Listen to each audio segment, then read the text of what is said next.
Sais-tu que la confiance en soi, c'est une des clés de réussite de n'importe quel business? Si tu penses que tu ressens un manque de confiance en toi, sache que tu fais partie de 85% des personnes qui sont dans ce cas-là. Le manque de confiance en soi peut altérer un certain nombre de choses pour un business, qu'il s'agisse de la prise de décision ou encore de la gestion de son business en lui-même. Est-ce qu'il existe des moyens d'augmenter cette confiance en soi pour réussir dans un business?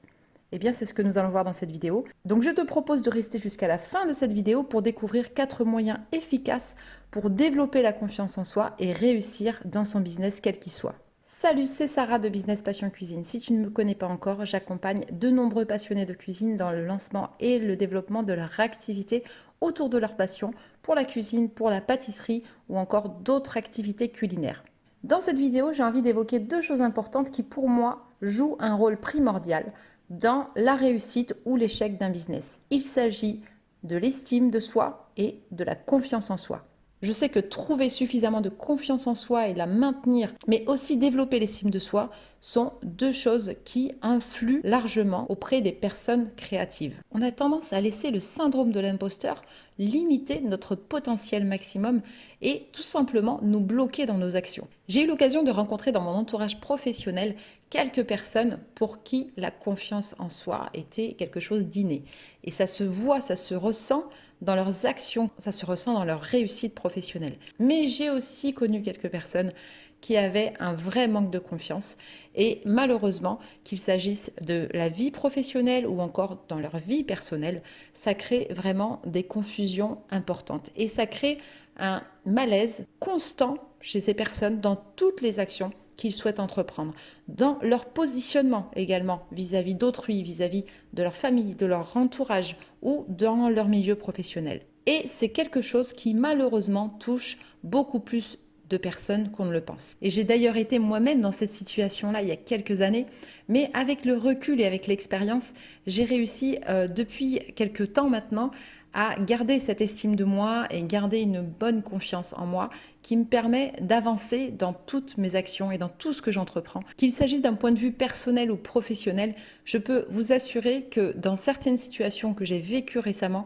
j'aurais pu me retrouver au fond du seau si je n'avais pas cette confiance en moi et cette estime de moi très fortement marquée pour pouvoir me relever et pour pouvoir me rendre compte que finalement, ce que certaines personnes mal intentionnées pouvaient faire pour me nuire ne m'atteindrait jamais. Je vais vous donner un exemple très simple. Lorsque j'ai lancé cet organisme de formation, des personnes pourtant très proches de moi ont tout fait pour remettre en question mon travail, pour remettre en question la viabilité de ce projet.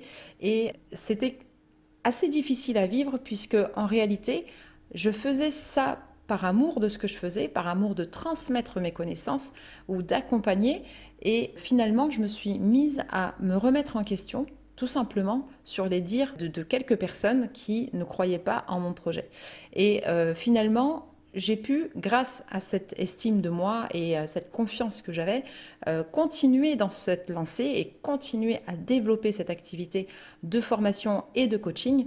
Et aujourd'hui, je suis extrêmement ravie de savoir que je n'ai pas lâché et que surtout je n'ai pas écouté ces mauvais conseils finalement de personnes qui simplement cherchaient à me nuire et voulaient m'empêcher de réussir dans cette activité. Et aujourd'hui, je suis simplement ravie de voir à quel point mes formations et mon coaching peuvent littéralement changer des vies et aider les personnes qui sont en difficulté. Donc c'est une réelle revanche, on va dire, sur ces personnes qui ont cherché à un moment donné à me nuire dans mon business et dans ma vie professionnelle. Donc tout ça pour vous dire que ce n'est pas une fatalité, que la confiance en soi, ça se gagne, que l'estime de soi, ça se développe et ça ne peut être surtout que positif pour le développement de votre business. Alors le premier conseil que je peux te donner pour améliorer la confiance en soi et l'estime de soi, c'est tout simplement l'action. À partir du moment où tu fais les choses, tu vas commencer à sortir de ta zone de confort. Tu vas certes faire des erreurs, mais c'est en faisant des erreurs que tu vas t'améliorer et arriver finalement au résultat que tu souhaites. C'est un petit peu comme quand tu cuisines. Si tu as appris aujourd'hui à cuisiner de manière impeccable un plat ou une pâtisserie, c'est bien Au début, tu t'es entraîné et tu as fait et refait et corrigé et rectifié pour arriver finalement au résultat exceptionnel que tu as aujourd'hui. Donc c'est vraiment par l'action que tu vas commencer à pouvoir sortir de ce manque de confiance ou ce manque d'estime qui t'empêche d'avancer. Donc c'est vraiment sortir de sa zone de confort en faisant les actions concrètes. Deuxième conseil pour améliorer l'estime de soi et la confiance en soi, si tu crois en ce que tu fais et que tu es persuadé que ça peut aider certaines personnes, alors tu peux faire semblant jusqu'à ce que ça soit fait. Si personne n'a encore acheté tes produits, ça ne veut pas dire qu'ils ne sont pas intéressants. Mais par contre, tu dois construire ton business de telle sorte qu'il soit intéressant, qu'il soit super efficace et super important pour tes acheteurs. Tes futurs clients vont tout simplement ressentir l'énergie que tu as mis dans l'élaboration de ton produit, dans l'élaboration de ton offre et dans tout ce que tu as mis en place pour construire ton business. Si au démarrage, tu n'as pas l'audience que tu souhaites, tu n'as pas la visibilité que tu souhaites ou encore les interactions sur tes publications, il ne faut surtout pas te dire que c'est parce que ton produit est mauvais ou ton offre n'intéresse pas. Simplement, reste persuadé que tu fais du bon travail, que ce que tu proposes est génial et tu verras que naturellement le gain va être au rendez-vous. Troisième conseil, si tu manques d'estime, commence par pratiquer des prix bas. Je sais ce que certains vont dire depuis le début.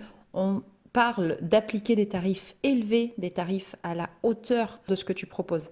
Mais si je dis ça, c'est pour une raison bien précise. Souviens-toi du point numéro 1. La confiance en soi passe par l'action. Sauf que si tu n'as pas encore vendu tes premiers produits, tu risques de penser que tes produits ne sont pas bons ou ton offre est pas bonne. Et donc tu risques aussi de ressentir ce syndrome de l'imposteur. Alors pour te permettre tout simplement de regagner de la confiance, il faut absolument que tu fasses en sorte que tes produits soient faciles d'accès. Et donc pour faciliter l'accès à tes produits, il suffit de commencer par des tarifs plus bas. En baissant tes tarifs pour le départ, tu vas commencer à générer des ventes et tu vas permettre à plus de personnes d'accéder à tes produits.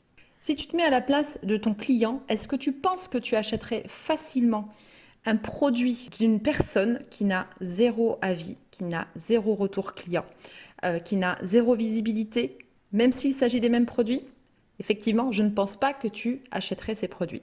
Même sur des produits avec des tarifs similaires à des prix bas que tu aurais pratiqués, forcément le client va naturellement se diriger vers la société qui a des avis et des retours clients. Dès lors que tu commences à être persuadé que tes clients aiment tes produits, là tu pourras commencer à augmenter tes tarifs. Et si tu vois que tu en vends de plus en plus, tu pourras à nouveau augmenter tes tarifs jusqu'à obtenir le bon prix. Quatrième et dernier conseil, arrête de te soucier de ce que les gens pensent. Je sais que c'est très facile à dire et que c'est plus difficile à faire, mais ce que j'ai appris par expérience, c'est que quand certaines personnes te jugent ou te critiquent sur des choses que tu souhaites mettre en place, c'est tout simplement impacté et influencé par leur propre vécu, leur propre échec. Et la plupart du temps, c'est parce que ces personnes-là n'ont pas cette force, n'ont pas cette volonté de sortir de leur zone de confort. Donc c'est beaucoup plus facile pour eux de critiquer, de juger quelqu'un qui souhaite avancer, qui souhaite se développer, parce que eux n'ont pas eu le courage de le faire. Par ailleurs, ils ne sont tout simplement pas dans le même état d'esprit que toi. Quand tu es dans un état d'esprit de développement, dans un état d'esprit motivé pour réussir ton activité et pour passer à l'action, ces personnes-là ne peuvent naturellement pas être dans ce même état d'esprit, car leur vécu est différent, leurs échecs sont différents et leur motivation est totalement différente également. Ce qui est très embêtant la plupart du temps, c'est que ces personnes-là qui sont dans des situations difficiles ou qui sont dans un mauvais état d'esprit vont projeter tout ça en fait sur toi. Et il faut simplement que tu te mettes en tête que ce qui lui arrive ou ce qui lui est arrivé, ce n'est pas ton problème. Tu n'es pas dans le même cheminement et tu ne dois pas te laisser influencer par ce mauvais mindset, par ce mauvais mood en fait, tout simplement. Tu n'auras jamais la même vision des choses qu'une autre personne. Donc reste toi-même et continue à avancer sans te soucier du regard des autres ou des critiques. Si ces conseils vont t'apporter des choses pour avancer, n'hésite pas à commenter sous la vidéo. Si tu penses que ça peut aider aussi des amis qui ont besoin de développer leur confiance ou de développer leur estime de soi, n'hésite pas à partager cette vidéo.